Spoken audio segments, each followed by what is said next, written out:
What is going on, everyone? My name is Niraj, and welcome to my series Unseen, which is part of the Forgotten Generation podcast. In this series, we'll be focusing on the topic of invisible disabilities and discuss lived experiences of individuals that have an invisible disability. As a disclaimer, whilst me and my guests will be touching on personal topics, we are not experts and are only speaking from our lived experiences, and everyone will have different lived experiences. What is going on, everyone? My name is Niraj, and welcome to another episode of Unseen. In this episode, I'm joined by Eden, who actually has a podcast, and so this will be a rare time on the other side talking about long COVID. So, hi, Eden, how are you? Hi, I'm good, thank you. Thank you so much for having me. It's nice to be on this side of the interview. Yeah, so just do you want to say what your podcast is again, what it's called? Yeah, so my podcast is Sports for All. It's also on the network, and it's all about getting young people involved in sport and breaking down barriers to getting involved.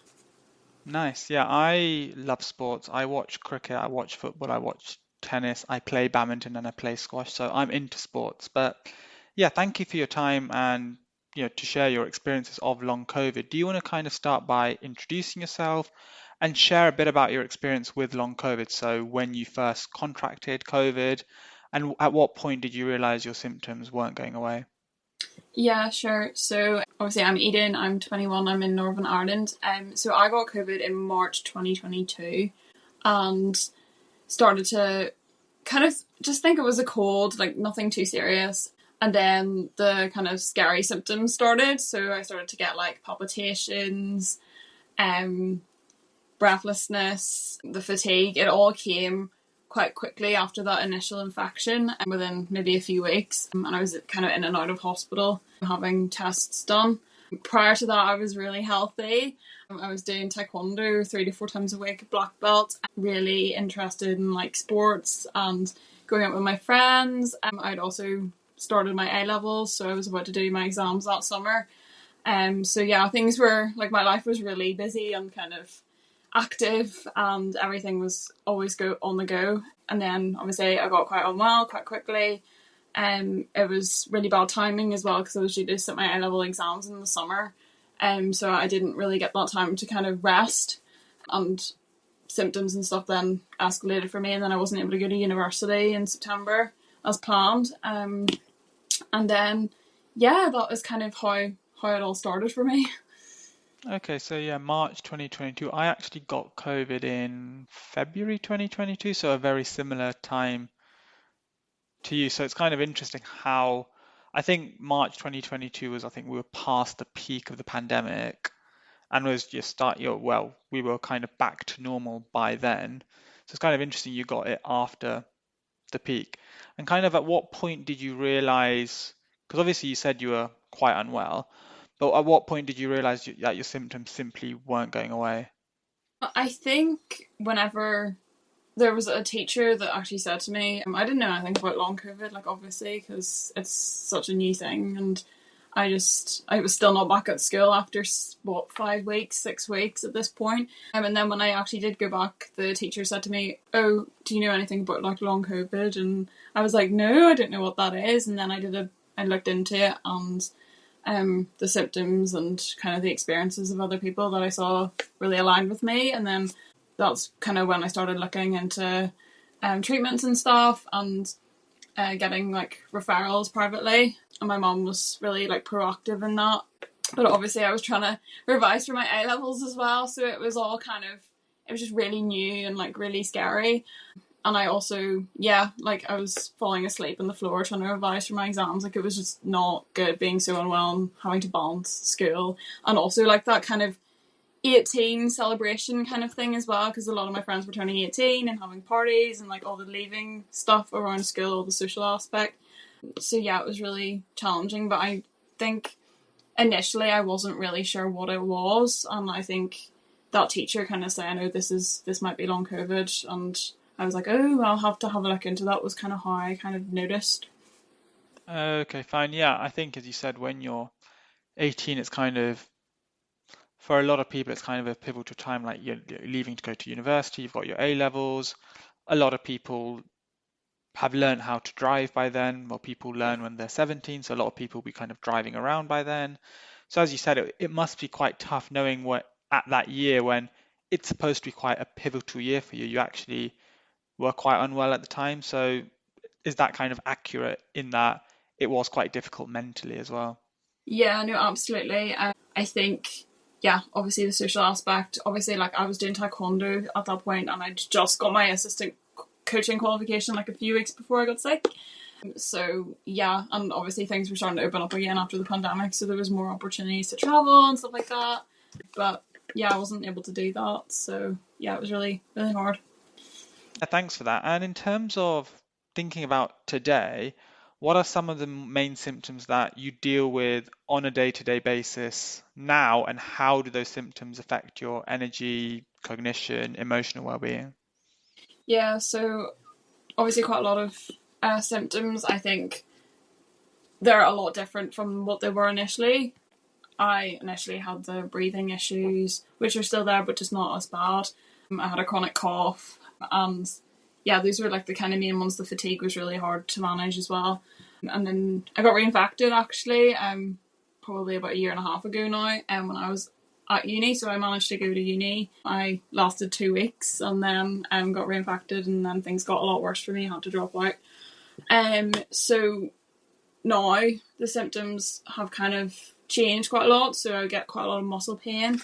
Brain fog's quite a big one for me now, and the fatigue's obviously really bad as well.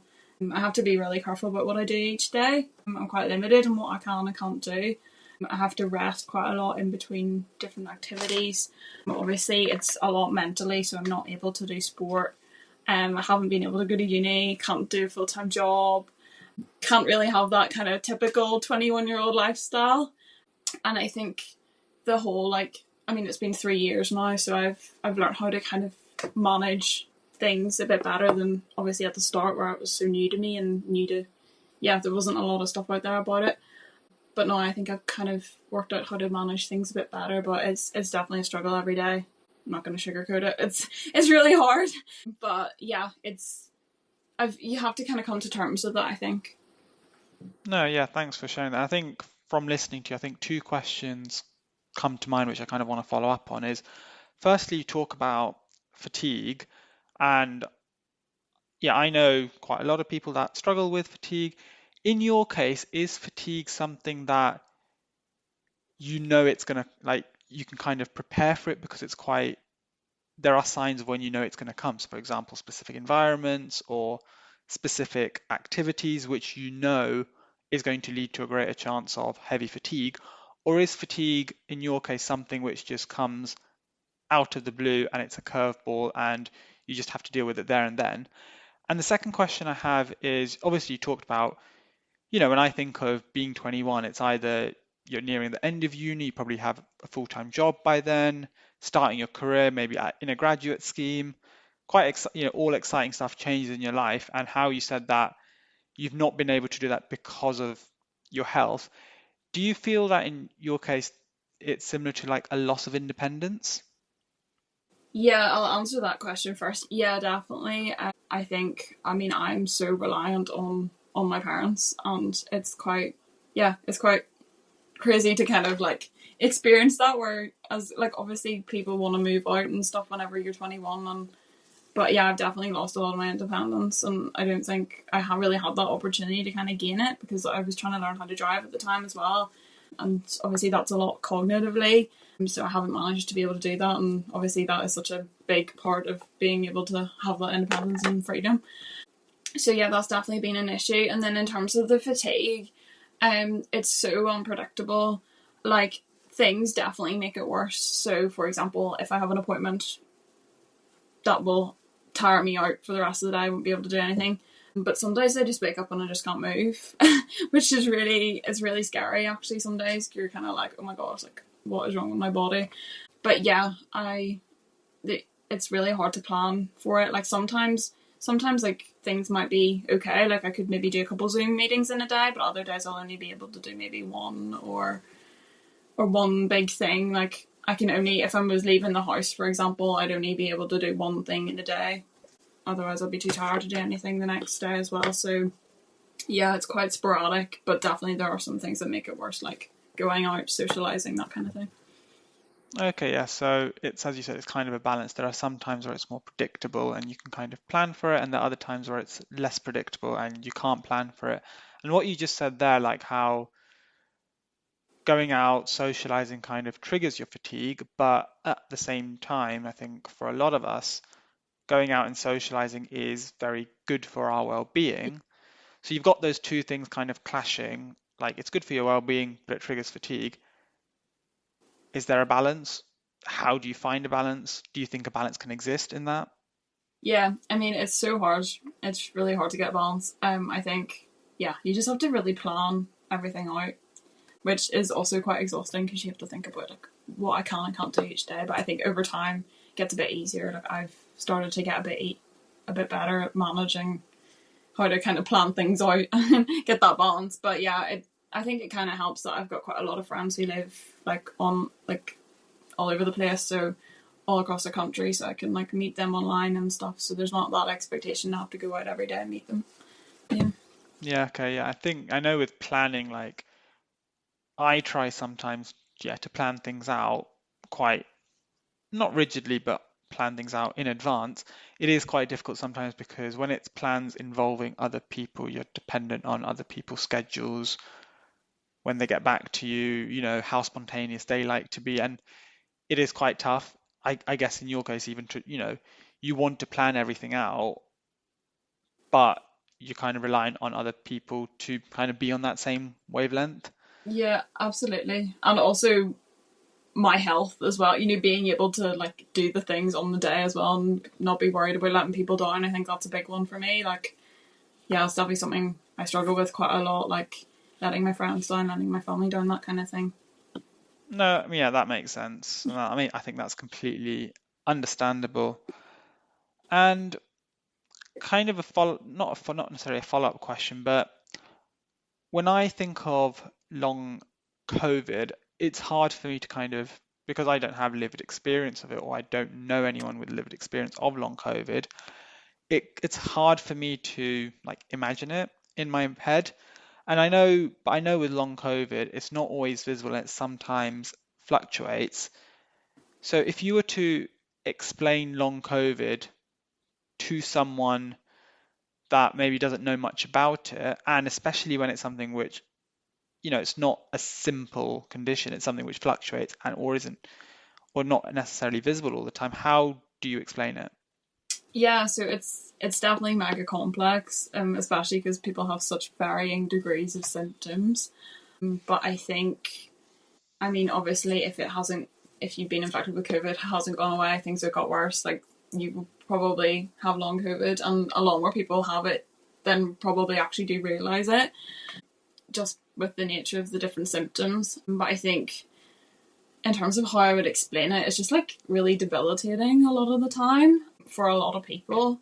And yeah, it affects everybody differently, and it affects everybody of all ages. Like there's probably that perception that it just affects old people or people who were sick. And for me and for a lot of people I know, that isn't the case. So yeah, that's probably how I would describe it. No, okay, no. And I think one of a good point that you made is kind of long COVID. It doesn't, it doesn't necessarily depend on age. It's not like if you're older, you've got more chance of getting long COVID. It can happen to people at all ages. So yeah, I think that's really insightful in terms of kind of the people around you and your relationships, your friendships with your friends, with your family, with other people. How have you found the reaction to your condition? Do you feel that you've lost relationships or felt isolated because of the way people have responded to your condition? Or would you say it's been more overwhelmingly positive? Yeah, so initially, obviously such a pivotal point in my life, and everybody was like heading off to uni, and like I wasn't able to do taekwondo, and that was kind of my main social outlet was taekwondo and also school, obviously. So yeah, initially that first year and a bit was really, really isolating. I I'm really lucky in the sense that my family are really supportive. So my parents are great. And I've also my school friends were really good actually, especially at that start because I just just was so scared. And yeah, so I've definitely since then obviously had quite a lot of like changing relationships, lost quite a lot. I think 2023 was a real eye opener for me in that respect. But towards the end of the year when I got reinfected, had to drop out of uni, and things could definitely have mentally got a lot worse, I think, because I became a bit more isolated. I think at that point I kind of decided, right, I need to get involved with some charities and organisations that have other young people who have this, or people who have it, not even just young people. So I got involved in the two main long COVID charities, and yeah, it was brilliant for me. Really, really like a pivotal kind of experience, meeting new people, and also like joining loads of different volunteer groups and stuff like that. Like, it's been so helpful for me. So yeah, I definitely feel a lot less isolated than I did initially. But it has been really difficult to come to terms with like missing out on different milestones that my friends have hit, and also like losing a lot of friends as well, especially those who live near me as well, because majority of my friends now don't live nearby. They all live all across the UK, so it can be quite hard in that respect. But I've got really good friends who I can like meet online, so it's really nice in that way. Yeah, okay. So as I think it's kind of fair to say in terms of how others have responded, it's been a mixed bag. You've had people that have been supportive, you've had people that are less supportive. And in terms of just when you talk about how you've lost friends, is a main driver of that is because they didn't know how to support your needs? Or was it more that when you told them you had long COVID, they were more judgmental? Or is it something else? I think it's because like I'm not able to see them as much, and I kind of just like kind of lost touch with them. And I think it's, yeah, especially when you have that kind of like, obviously taekwondo being my sport, so we used to go away every weekend. I used to see them like 4 or 5 times a week potentially, and then when you don't have that, and there's not that kind of opportunity to be able to like communicate as much and see each other as much, like it's kind of lost a bit. So yeah, and I also initially wasn't that great at explaining like long COVID and stuff, and I've only kind of in the last year or so got to the point where I've now said to people like pretty early on that I have it and that it affects my energy and my communication and that kind of thing. Whereas kind of at the start I didn't really tell a lot of people. And I think that's because I was still trying to come to terms with it myself, I think. But now I've got a lot more open about talking about it. Like, I probably wouldn't have done a podcast like this maybe a year ago and said about like my experiences. So yeah, I think it definitely comes over time, being able to communicate about it more, and kind of how people react to that is normally quite. I've normally had quite like supportive reactions to it, but a lot of people I probably haven't explained it to properly, and they're kind of gone, "Oh, where's Eden gone? Like, why she kind of just disappeared?" So yeah. Okay, yeah, and I think from someone listening to this, especially when you said how you've lost friends because they essentially the dynamic of the friendship had changed because you didn't have that common thing you could do like taekwondo. It's definitely no one's fault. Like there are definitely two sides to it. In your case, it's obviously quite sad and quite upsetting to lose those friendships. Whereas with your friend's case, they probably wanted to keep the friendship, but they felt, okay, because there isn't that common interest, that kind of compatibility weakened, which meant they drifted apart. And I think in that case, no one's really in the wrong. It's just kind of how it ended up. So I guess in those cases, it's not like you have any hard feelings towards them. It's just how it happened. Yeah, no, definitely. And I think it's also quite interesting because my taekwondo coach, I've actually probably got closer to him since getting sick, which is quite interesting considering I'm not in the club as much anymore at all, really. And yeah, I mean, he's been so supportive. Like, he like messages me every week telling me about the club, and like always trying to, yeah, keep me involved in that way. So it's been interesting to see like who's kind of stuck around, and like my friends from school as well have been really good. So it's been interesting to see kind of the friends who, even despite you now having a lot of barriers and stuff to being able to keep in contact with them, have kind of stayed and been really supportive. No, I mean, that's always great when you have those friends which, again, know you have barriers, but you work together to kind of find things that like a solution which works for both of you and both of your needs. And in terms of, obviously, it's great that your taekwondo coach has been very supportive, just staying in contact. In general, what kind of support has made the biggest difference to you, just generally? Mm, Obviously, well, from my parents as well, I probably couldn't, like, I can't live on my own, so they've been really helpful, like, practically. But the main thing for me has been like volunteering, youth social action, that kind of thing, and getting like support from the people in those groups, but also like having that kind of outlet and like supportive space and kind of somewhere where I can belong. Because I feel like I lost like such a huge part of my identity when I got sick, multiple parts of it to be honest, and getting a new like kind of opportunity to have my say and get involved in different things. Like the podcast as well, for example, has been such a positive thing for me, has really helped me kind of reconnect with myself and have that identity. And the people that I've met have been all really lovely and really supportive. And I've made such great friends and met so many amazing people. So that's definitely really helped me mentally and also, yeah, definitely mentally anyway. No, yeah, I think and also, so that's great. And also, one thing which you said was kind of the volunteering and how that's really helped you meet people which kind of had similar lived experiences to you. And I think that goes to show, not just for long COVID, but for anything, the power of community, like just having a community of people around you. I think that's something which can be quite easily overlooked and underestimated because of the world of social media and kind of how a lot of interaction may be more online, but it's potentially more surface level compared to just having a community around you where, they can relate to you, you can relate to them, and you can actually have quite meaningful conversations which mean that both of you support each other. So yeah, I think what's helped you a lot is just having that community, having that support system. And I think it's something that, all of us should look to prioritize in our lives, that building a community, building that support system around us. And in terms of other outside the support that you have, in terms of how you accommodate yourself, have you found any kind of tools or pacing strategies that help you accommodate yourself and manage your symptoms?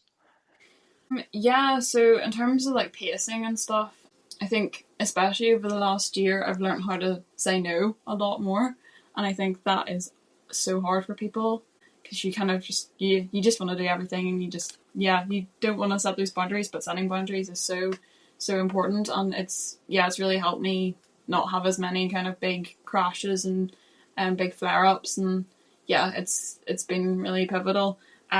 Treatment wise, haven't massively been successful. Tried quite a lot. I'm still working to find something that really helps me, but I think just making sure I've got that rest time, making sure I say no and have those boundaries put in place is really important.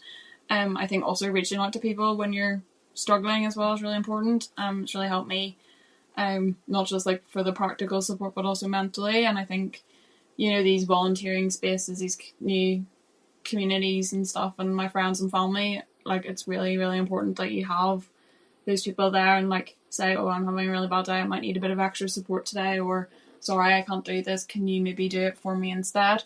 It's really important to help you.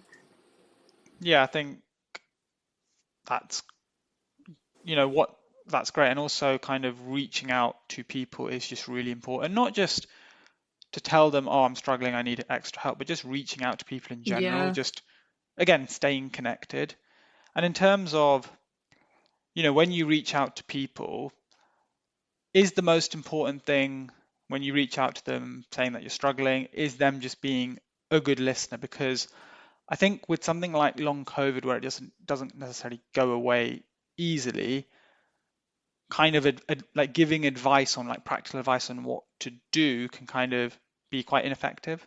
Yeah, absolutely. I mean, there's no cure, so it's kind of, yeah, just people being there just to like be like, oh, hello, or like send you something funny, or like just cheer you up as well. Like it's just really important. But I know that having like little things in my day, like volunteering things, that kind of brain stuff, and opportunity for me to talk to people is like obviously so important, because it can be really isolating. And like even on those harder days where I maybe can't get out of bed, because there are days like that, and having something there to do, or somebody to talk to is like so important. Like I think I'd go crazy if I didn't have these kind of opportunities like this.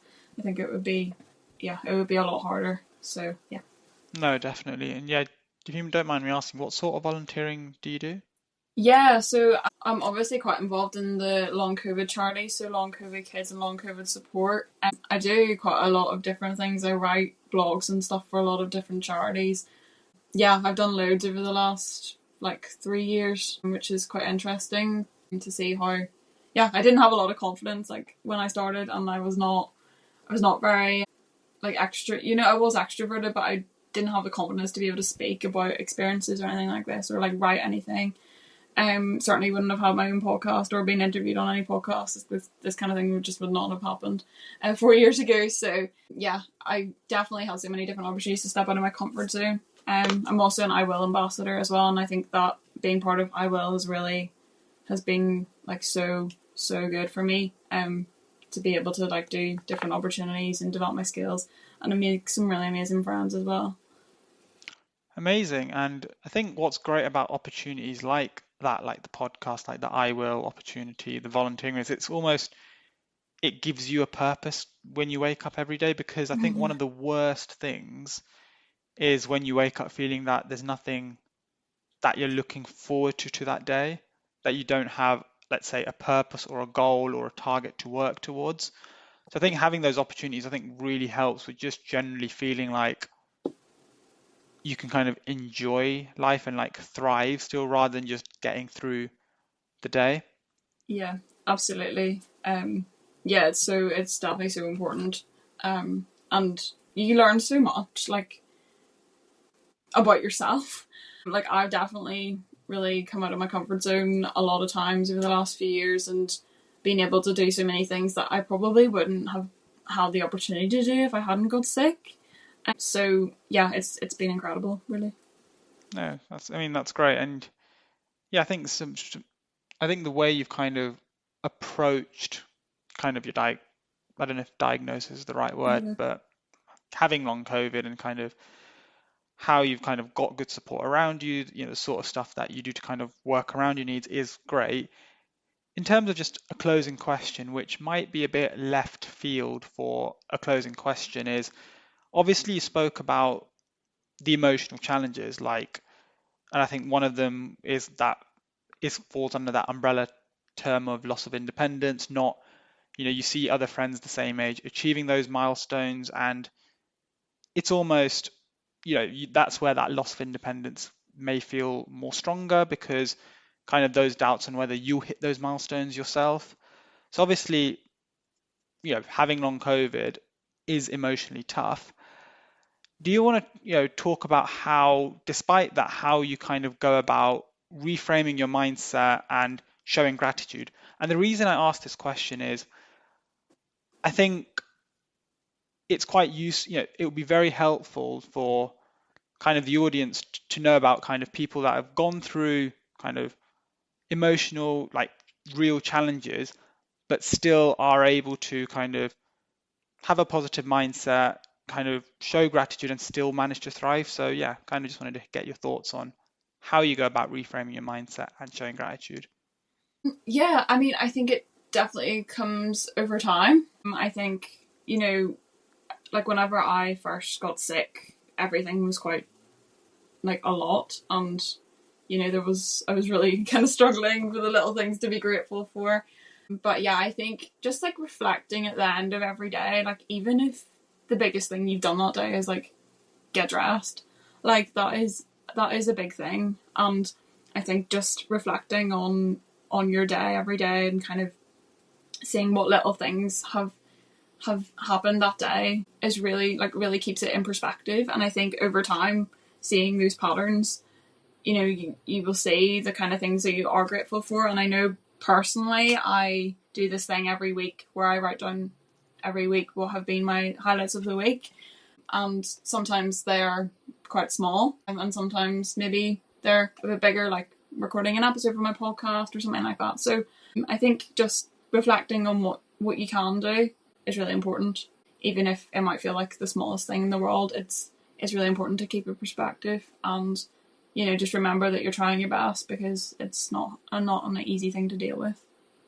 Yeah, and definitely agree that really not losing sight of the small things, because I feel that, when we're so busy, so for example, I'm in London, I've got a full-time job, people around me are very busy.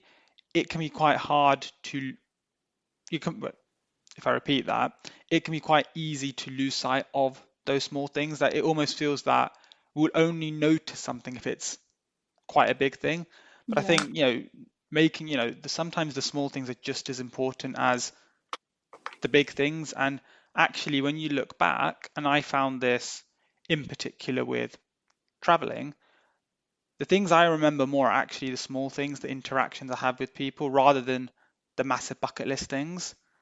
So yeah, definitely completely agree with just remembering the small things and just being present in the moment so that you can kind of capture those small things when they happen. Yeah, definitely. It's really important. And it really helps to keep you in perspective as well, especially when you're having a harder day. Like, I feel like reflecting on what's gone well that week so far is really, really helpful. No, completely agree. But yeah, thank you for your time. How can people find you if they want to get in contact with you? Yeah, so you can find me on LinkedIn, just Eden Byrne, and X is Eden71003. And you can also check my podcast out on the network, Sports for All. Yes, definitely. And I think it's great that you have a podcast of your own so you can understand the pain of just generally editing episodes. It's always fun. Yeah. What are your plans for the rest of the day? I don't know, probably just relaxing. Brittany's Got Talent's on later, so I'll probably watch that. Okay, Britain's Got Talent. I know I'm a football fan. The Champions League final is today. It's PSG versus Inter Milan. Nice. So I You'll think be it, watching that. I will be. I think it will be a very close game. But when I publish this episode, it will be in the future. So this prediction could go completely wrong. Yeah, don't put your bets in. Yeah, thank you for your time again. It was a really insightful episode, and I really enjoyed hearing your thoughts and experiences with long COVID. And yeah, hope you have a great rest of the day. Yeah, you too. Thank you so much for having me. Please support this podcast by subscribing and giving your feedback. I would love to hear your thoughts and always happy to discuss further.